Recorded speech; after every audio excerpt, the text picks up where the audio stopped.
Bonjour tout le monde, c'est Marilyn de Lunastro Medium pour une vidéo nouvelle que j'avais envie de vous faire partager. Aujourd'hui, je vais essayer de trouver les outils, essayer de clarifier ma pensée, mon intuition légendaire et par rapport à un aspect en astrologie, voire même deux, dont il est important de mentionner, c'est les aspects de carré 90 degrés entre une planète et une autre, et l'aspect d'opposition, un aspect à 180 degrés également entre une planète ou un angle ou un luminaire qui communiquent ensemble, qui tentent de communiquer ensemble. Pour commencer, j'espère que vous allez bien, que vous avez certainement hâte, pour ceux qui sont en vacances prochainement, qui prennent des congés, que cela arrive très bientôt. Étant donné la conjoncture actuelle, on est quand même aujourd'hui en date du 16 octobre, date à laquelle je fais ma vidéo. Et c'est vrai que malgré le beau temps, je trouve que c'est pas évident. Il y a un ras-le-bol, il y a des incompréhensions, il y a des blocages dans tous les sens du terme. Bon, bah, c'est pas nouveau, hein, de toute façon, je pense que beaucoup de confrères et consoeurs en parlent. Ce sentiment de marcher un peu sur des œufs, le sentiment aussi de marcher dans la gadoue, ou de s'embourber comme ça. Et puis, on essaye de courber le dos, on essaye aussi de trouver un chemin, mais souvent le chemin est sans issue. Et puis, évidemment, les planètes, la danse des planètes nous montre à quel point, finalement, le langage astrologique est quand même relativement fait de mystère. Et en même temps, c'est tellement vaste, c'est tellement parfois juste, même si je ne vous cache pas, je ne regarde pas sans arrêt le ciel, ni sans arrêt les éphémérides. Mais avec des événements où rien ne va, rien n'avance, que ce soit les personnes autour de moi, que ce soit moi, que ce soit de manière générale au niveau d'un contexte, c'est vrai que c'est quand même intéressant de pouvoir se poser et observer ce qui se passe dans le ciel pour comprendre. Donc aujourd'hui, je vous ai mis la carte astrologique mondiale avec ce qu'il en est. Donc on a une carte plutôt neutre, hein, il y a des aspects, on va dire, harmoniques, les traits verts, les traits bleus, pardon, excusez-moi. Ça commence bien. Et puis les traits rouges. Donc les traits rouges, c'est plutôt tension. D'ailleurs, je vois un carré en T là tout de suite. Donc avec Jupiter-Soleil, entre autres, le carré Jupiter-Soleil. Au niveau énergétique, c'est pas idéal. On a tendance à avoir un ego surdimensionné. Ça peut se jouer au sein de la famille, ça peut se jouer au sein de votre foyer. Il peut y avoir des tensions, des frustrations. Et puis le soleil avance, est à 23 degrés, donc il avance, donc il sera bientôt à 24, donc au carré exact de cette tension subliminale de Jupiter quand même, qui est une octave au-dessus du soleil, qui est quand même très volubile, très expansif, très voilà, je prends mon espace, mais j'arrive pas à prendre mon espace. Voilà. On peut sentir aussi dans ces énergies l'impression de ne pas avoir sa juste place ou de ne pas trouver son espace. C'est très très fort parce que le soleil en balance, bah, il a besoin justement de s'apaiser, il a besoin d'harmonie, il a besoin aussi que la justice soit de son côté, qu'il y a des choses comme ça qui soient justes, quoi. Que ce soit un équilibre. Voilà, trouvons l'équilibre ensemble, mais c'est pas évident. Voilà, donc ça, c'est un peu les énergies qui peuvent dominer. Alors, ça ne concerne peut-être pas tout le monde, hein, attention, je parle de manière générale, ne l'oublions pas. Pourquoi? Parce que vous avez des signes, ceux qui ont des planètes nombreuses dans le signe, par exemple du cancer ou du signe du taureau, qui peuvent, avec les planètes qui arrivent justement dans le signe du scorpion, ça va jouer automatiquement par opposition, donc un angle à 180 degrés. Ce qui n'est pas évident parce que il va y avoir de la frustration, il va y avoir un ralentissement, il va y avoir ici une demande pour la personne qui vit son chemin de vie, qui est en train d'expérimenter quelque chose peut-être des manières de faire, de procéder qui seront différentes. Ça va prendre un temps fou. Il va falloir prendre ce temps-là pour se poser, à savoir est-ce que je m'engage ou est-ce que je ne m'engage pas. Prendre le temps de réfléchir, prendre du recul. C'est une énergie saturnienne, donc c'est une énergie ancienne, c'est une énergie lente. C'est une énergie qui demande à travailler dur pour arriver à ses fins. Donc, il peut y avoir parfois des moments de découragement. Ça plombe, c'est saoulant. Donc, en ce moment, ces énergies, elles dominent parce qu'on est à la fin de ce cycle. Nous arrivons quand même à la fin de l'année. Il reste plus que 2 mois avant Noël, hein, quasiment. Donc, en astrologie mondiale, c'est quand même relativement difficile d'arriver, par exemple, à trouver un travail stable pendant cette période-là. En tout cas, pour les personnes qui sont concernées dans le ciel, avec un ciel plutôt bloquant, plutôt tensionnel, que des personnes qui arriveront peut-être à avoir des outils au bon moment et au bon endroit. Alors, encore une fois, je généralise, ce n'est pas tout le monde, mais disons que être là au bon endroit au bon moment, ça peut arriver, mais actuellement, c'est parfois un peu difficile. Voilà, c'est pas là qu'on va sortir le plus dehors, c'est pas là qu'on va sortir pour faire des choses, c'est pas là qu'on va rencontrer le plus de gens. Mais sauf peut-être ceux qui ont un travail où il y a des déplacements, il y a des opportunités de rencontres et tout. Voilà, ce sont heureusement des cycles qui ne durent pas, hein, notamment quand la Lune et le Soleil sont concernés. Jupiter, quant à lui, il reste 1 an dans un signe, donc c'est pas non plus énorme, mais ça crée aussi on va dire un effet loupe. Alors ça peut être favorable, comme c'est une planète dite bénéfique. On va dire que c'est une planète porteuse de chance quand elle est bien aspectée. Elle vous emmène loin. Elle vous emmène loin vers vos idéaux. Mais quand elle a des carrés ou des oppositions, quand elle subit ces transits avec d'autres planètes avec lesquelles elle doit converser, cela peut être un petit peu difficile à supporter. Jupiter, c'est quand même l'ego hein, aussi. Hein. Faut pas oublier que c'est une planète qui maîtrise le signe du Sagittaire. C'est un signe mutable. Donc, il y a le signe du changement, propice au changement. On a du mal à tenir en place. Donc, dans le signe de la famille, je dirais que ça apporte un lot de nouveautés, probablement. Ça ouvre peut-être les sens d'un point de vue philosophique et spirituelle, sur peut-être des croyances qu'on avait aussi très ancrées ou avec les personnes avec lesquelles on s'entend plus ou moins.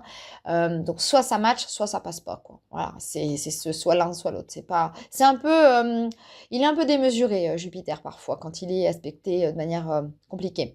Donc le carré en astrologie. Alors le carré en astrologie, c'est un angle de 90 degrés qui a une énergie plutôt martienne. C'est une énergie qui va vous mettre mal à l'aise, une énergie qui va peut-être nous demander à nous calmer un petit peu, mais on va sentir une tension plus ou moins croissante. Encore une fois, ça va dépendre si l'énergie du carré est croissante. Évidemment, elle va monter et atteindre son paroxysme jusqu'au moment où le sextile va arriver. Donc déjà, ça va permettre un soulagement, ça c'est clair, un allègement. Vous allez pouvoir vous dire, oh, ça va mieux. Voilà, vous allez souffler, vous allez respirer, vous allez prendre un temps pour vous. Et puis, vous allez comprendre peut-être le chemin que vous avez parcouru avec le carré. Alors, ça va durer plus ou moins de temps en fonction de la planète qui est concernée et de l'aspect en général entre un luminaire et une planète personnelle ou un luminaire et une planète transpersonnelle. Donc, si vous êtes ascendant Scorpion et que c'est Pluton qui fait un carré avec la Lune, bon, il risque d'en avoir pour un moment. Ah, je ne vous cache pas, il faut savoir que quand il y a un carré ou un aspect en général, il y en a au moins pour, on va dire, entre 0 et 5 ans. Ça va dépendre. En tout cas, Pluton, il faut savoir qu'il est là, il est en Verseau et qu'il reste quand même 20 ans en moyenne dans ce signe. Donc, ce sont des planètes qui sont très, très lourdes collectivement et qui amène à la transformation. Donc ça prend un temps, évidemment, pour changer les habitudes, pour changer les choses, pour se dépoussiérer de toute habitude, de toute situation qui sont aujourd'hui obsolètes, dont on n'a plus besoin. Voilà.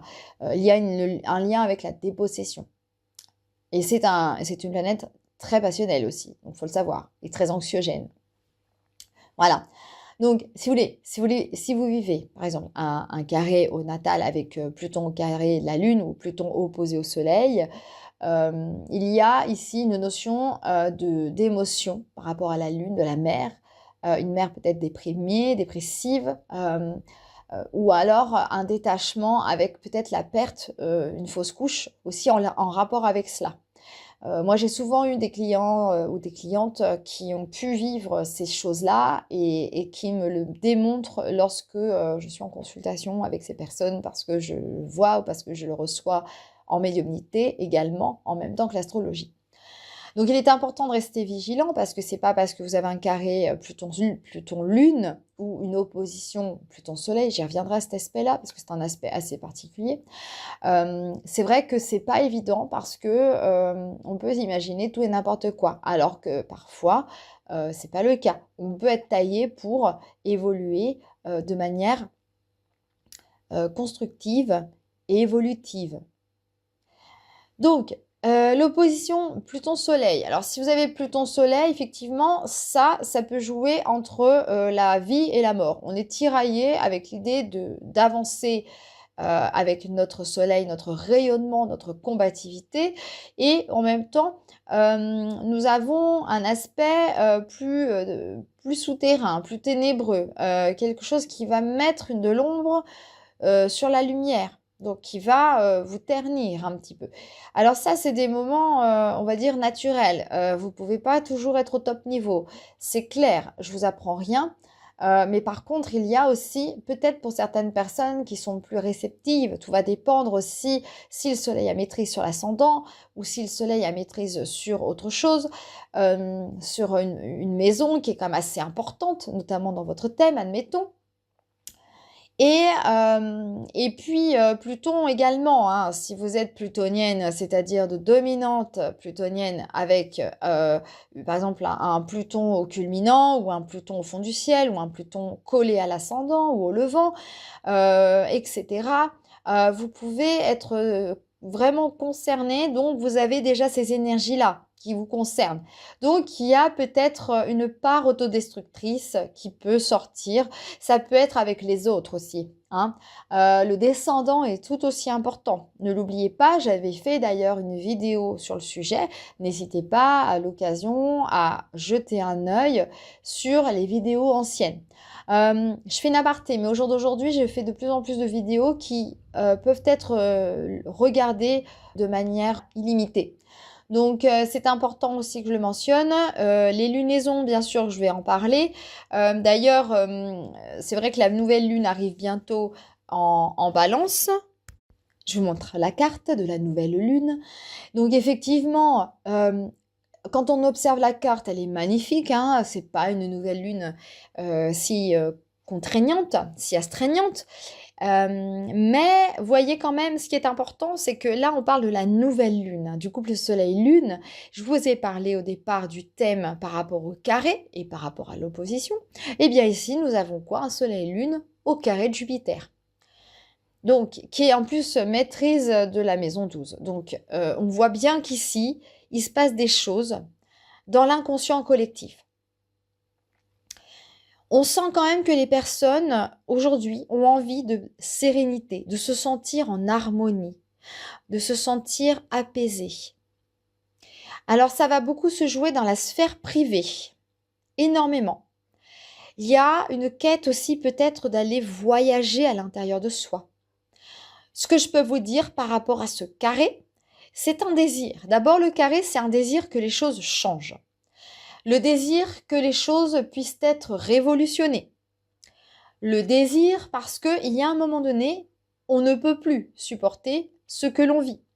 Le carré, notamment quand il y a Jupiter, c'est quand même une planète de l'expansion, c'est la planète des aventuriers, c'est la planète du partage au sens large, du sens aussi de la vie, de l'existence.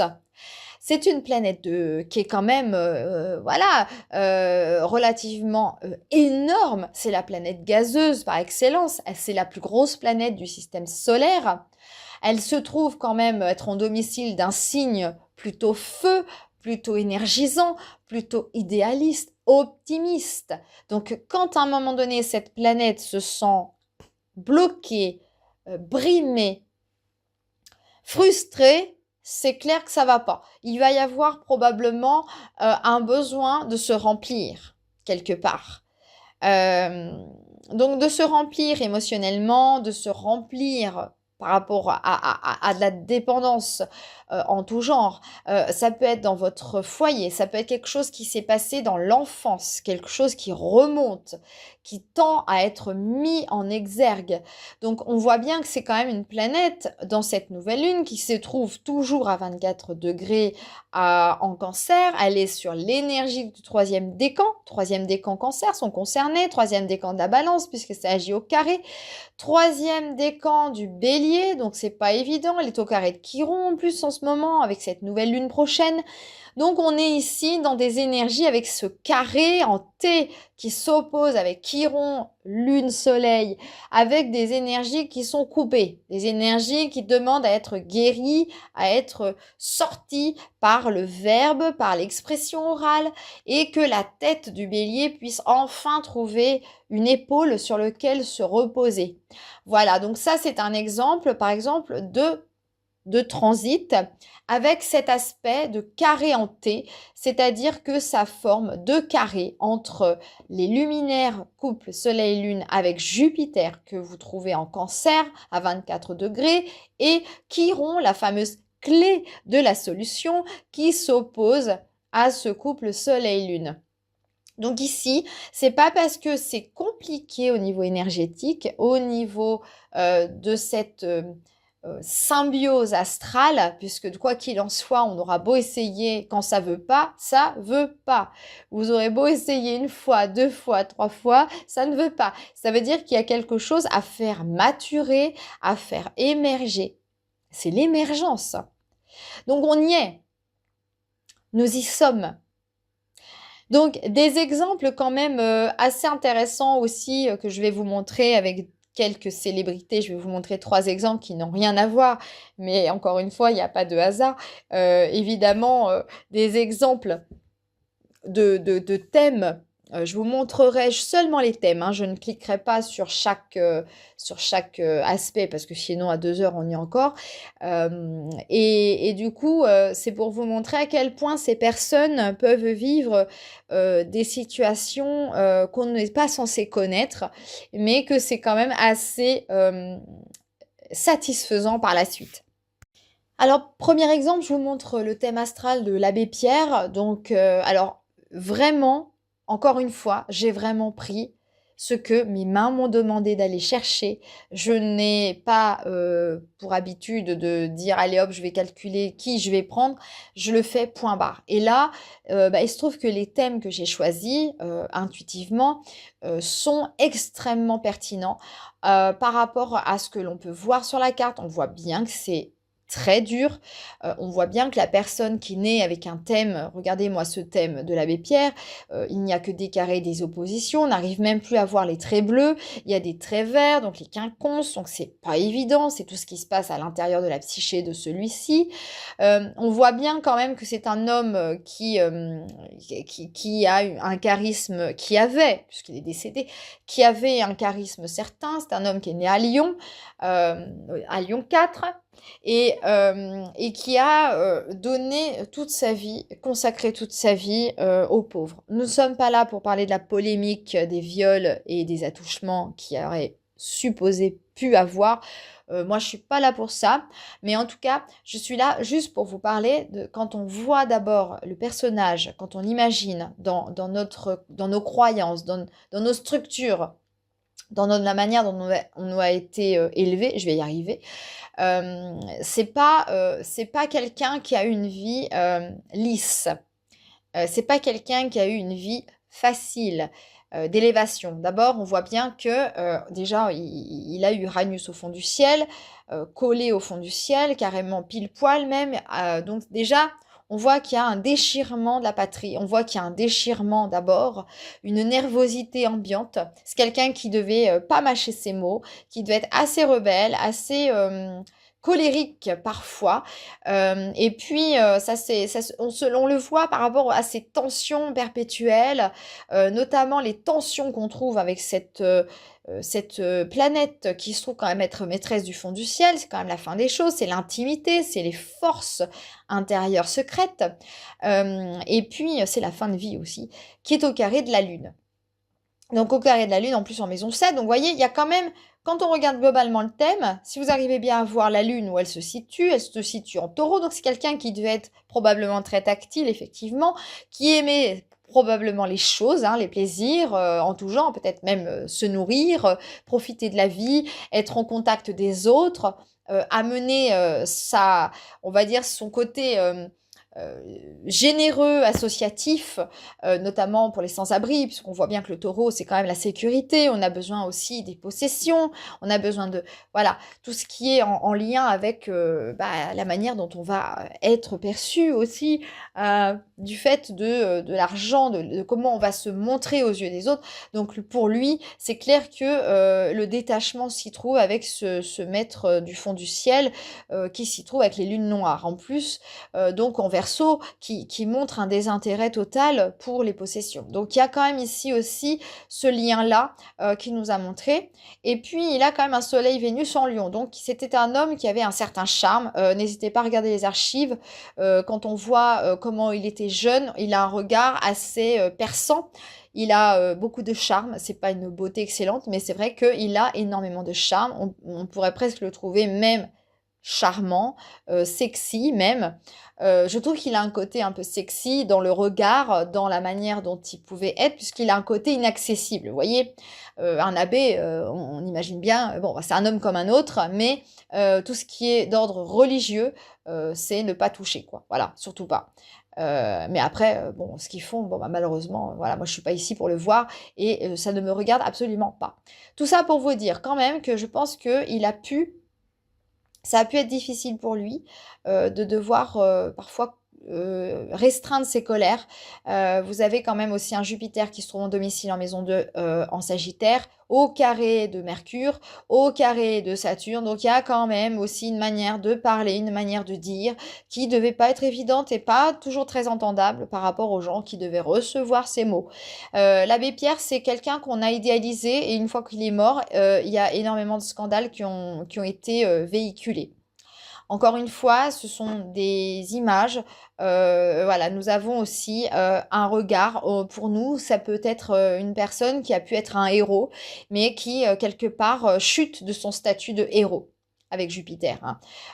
Voilà, l'homme qui a beaucoup voyagé, mais bon, il a un Jupiter opposé à Saturne. Donc, ce côté opposé à Saturne, c'est la restriction et l'émancipation. Donc on est vraiment dans deux énergies totalement opposées qui n'ont rien à voir. Il y en a un qui limite et il y en a un qui recadre, donc qui limite, c'est Saturne en Gémeaux, en maison 8, donc tout ce qui est en rapport en plus avec les secrets, la sexualité, hein, soyons clairs.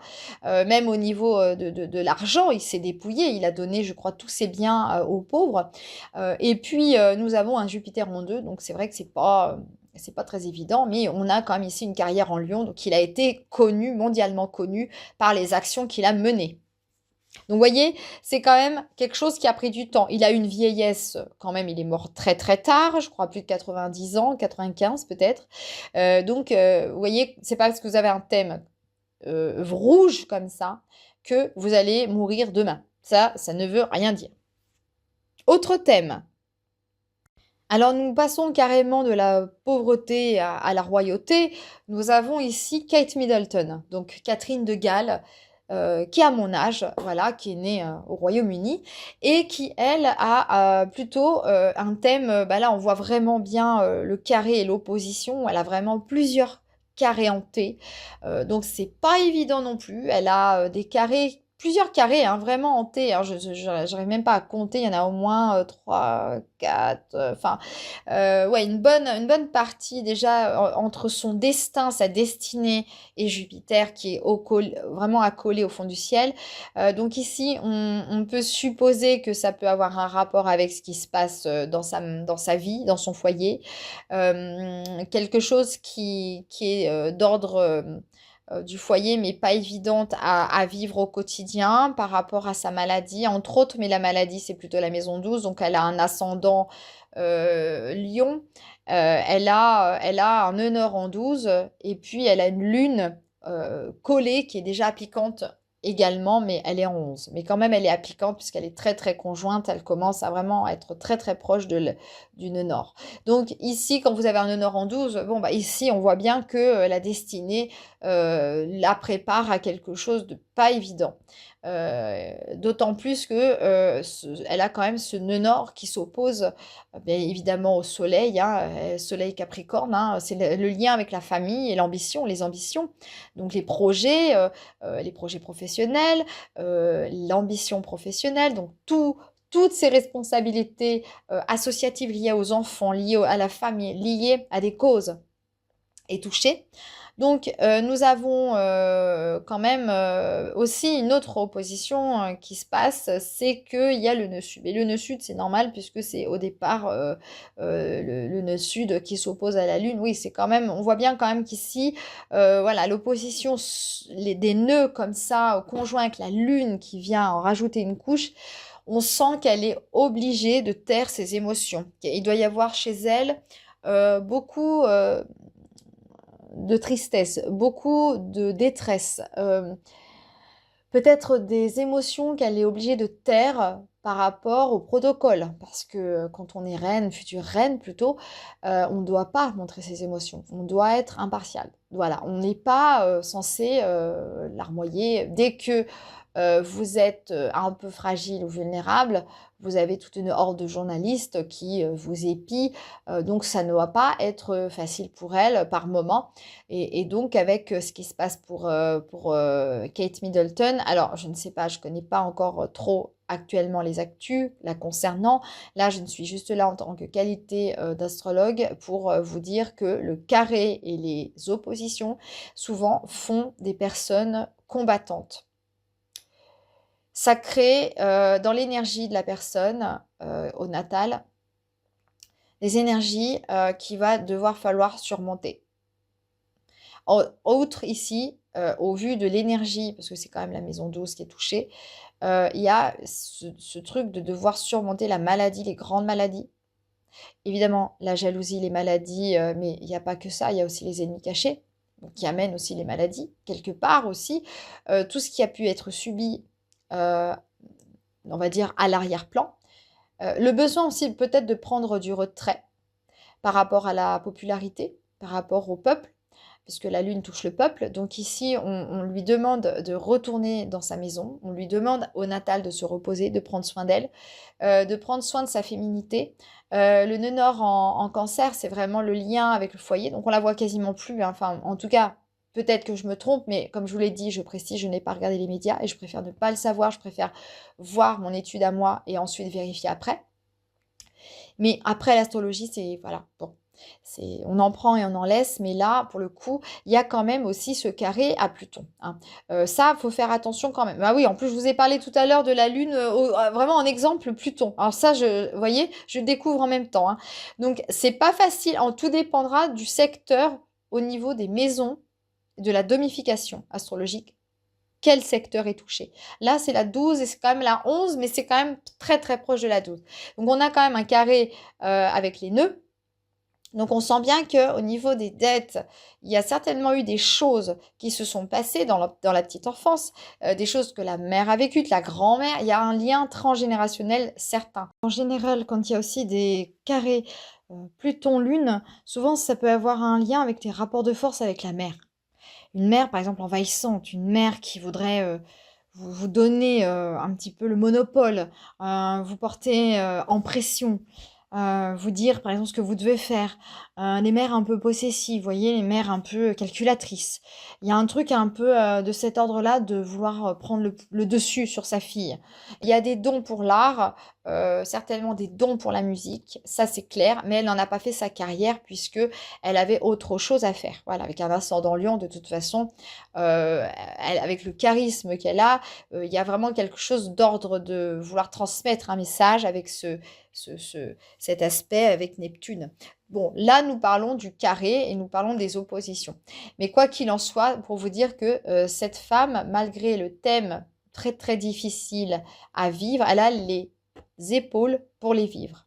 Elle a suffisamment de force, de combativité, avec un soleil en Capricorne, c'est quand même la structure. Donc elle est structurellement forte. Elle a aussi cette énergie du nœud sud, donc des énergies du passé, qui l'accompagnent. Donc c'est quelque chose qu'elle connaît déjà. Voilà. Et en plus, le soleil se trouve dans le deuxième décan sur l'énergie de Mars. Donc Mars se trouve être exalté en Capricorne. Donc ici, cette opposition, ça sera beaucoup plus easy pour elle que certaines personnes. C'est ce que son âme a demandé à vivre. À partir du moment où on décide de naître, les astres font de nous voilà, des bulles d'énergie. Quand on arrive, on est des bulles d'énergie. On a une page blanche, mais pas tant que ça. On est une page blanche sur le visage, sur le corps, mais dans le reste, il y a tout un cheminement à aller chercher, à accomplir pour vous permettre d'exceller dans ce que vous devez faire et même dans l'inconnu. Le carré et l'opposition sont des énergies où vous allez vous révéler. Ce sont des énergies que vous allez atteindre avec un but. C'est comme une marche d'escalier que vous allez atteindre. C'est palier par palier. Ça prend un temps, mais une fois que vous l'avez, c'est génial parce que vous vous êtes battu, vous avez réussi à dépasser ces épreuves qui sont, d'un point de vue humain, impossible à surmonter, mais une fois qu'on a intégré ces énergies-là, d'ailleurs on peut le ressentir même quelques années avant, hein, quand on sait qu'on va vivre un transit difficile, on peut le sentir même quelques mois avant, on a déjà les prémices, et en fait, après, c'est l'idée de prendre la vague. Vous prenez la vague, elle vous emmène, et après, il suffit juste de respirer un bon coup. Alors, troisième thème. Alors c'est mon petit chouchou, c'est Jacob Collier, je ne sais pas si vous connaissez, c'est un chanteur anglais, né à Londres en 94, qui est du signe du lion aussi. Vraiment, décidément, alors voyez hein, quand même les soleils ou l'ascendant, hein, il n'y a pas photo, hein, dès que ça se trouve dans un signe de feu, on voit déjà qu'il y a des combattants dans l'air. Alors Jacob Collier, c'est un homme qui a une trentaine d'années, qui a 31 ans, hein, pour ainsi dire, qui est jeune. D'ailleurs, je suis allée le voir 2 fois en concert, enfin, c'est quelqu'un d'absolument génial. Et déjà, rien que par rapport à son énergie,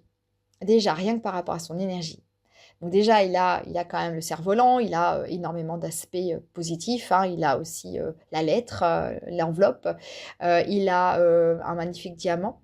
Mais en tout cas, ce qu'on peut voir ici, c'est que bon, il est issu d'une génération qui a connu la conjonction Uranus-Neptune. Voyez?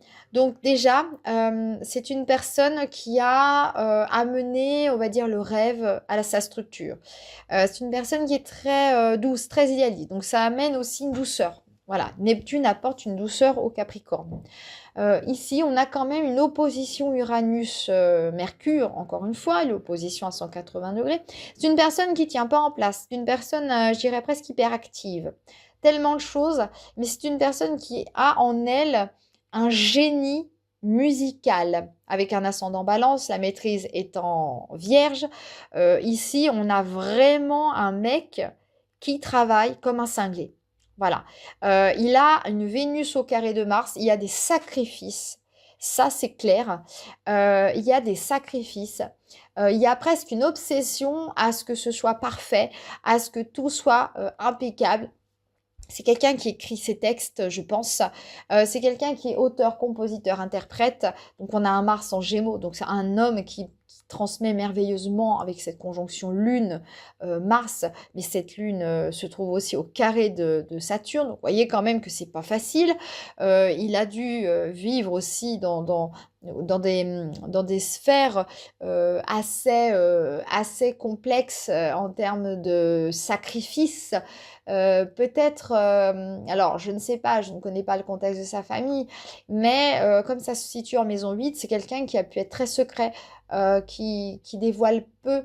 Même si c'est quelqu'un de très généreux, on a aussi une personne qui peut être secrète, qui peut montrer peut-être plus de joie que d'angoisse. Et ça, c'est, voilà, la maison 8, elle est capable de contenir cela.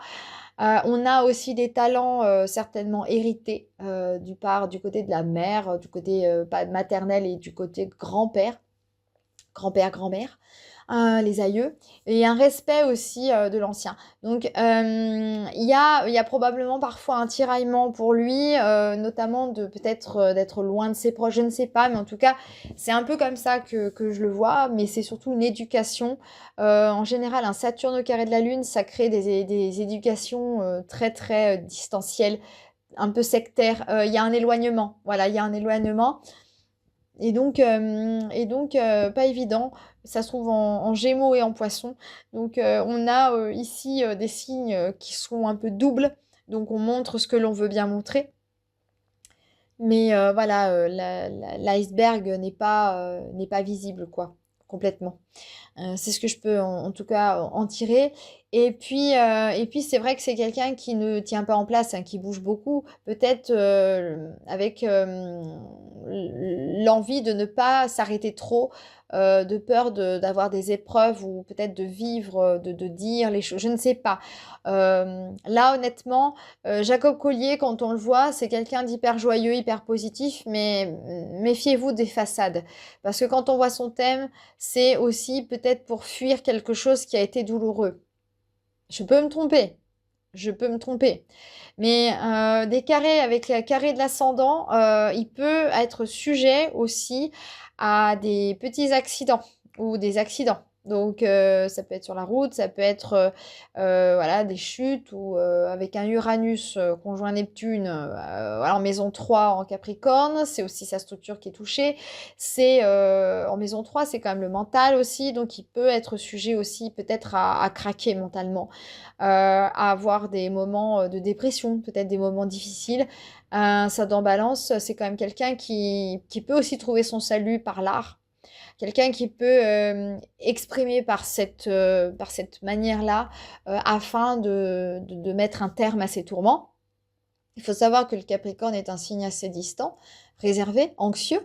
Donc c'est important aussi de pouvoir mettre en lumière, surtout qu'il est sur le degré du Soleil. Hein, donc on voit bien quand même que le Soleil est concerné, troisième décan. Vous voyez bien hein, entre le cercle, là vous avez le cercle principal avec les signes et vous avez des toutes petites parties divisées en trois sur chaque signe avec les symboles planétaires. Donc le Soleil est vraiment là pour mettre en lumière aussi et Jacob Collier est vraiment quelqu'un de très solaire.